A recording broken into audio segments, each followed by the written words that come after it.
اعوذ باللہ من الشیطان الرجیم بسم اللہ الرحمن الرحیم۔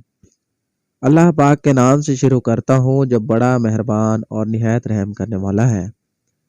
حضرت عبداللہ بن عباس رضی اللہ تعالی عنہ سے روایت ہے کہ نبی اکرم صلی اللہ علیہ وآلہ وسلم نے فرمایا، جبرائیل علیہ السلام نے خانہ کعبہ کے پاس میری 2 بار امامت کی۔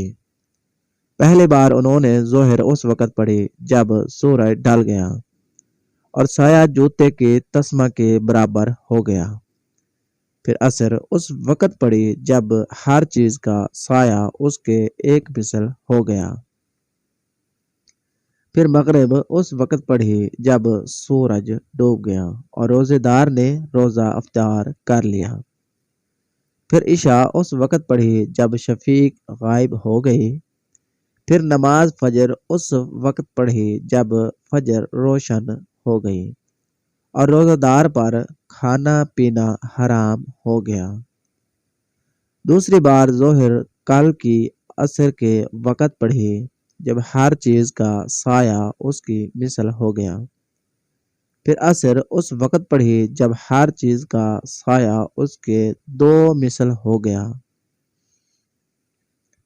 پھر مغرب اس کے اول وقت ہی پڑھی جیسے پہلی بار میں پڑھی تھی۔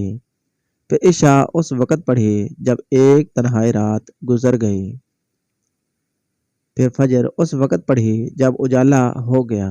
پھر جبرائیل نے میری طرف متوجہ ہو کر کہا، اے محمد صلی اللہ علیہ وآلہ وسلم، یہی آپ سے پہلے کے انبیاء کے اوقات نماز تھے۔ آپ کی نمازوں کے اوقات بھی انہی دنوں وقتوں کے درمیان ہیں۔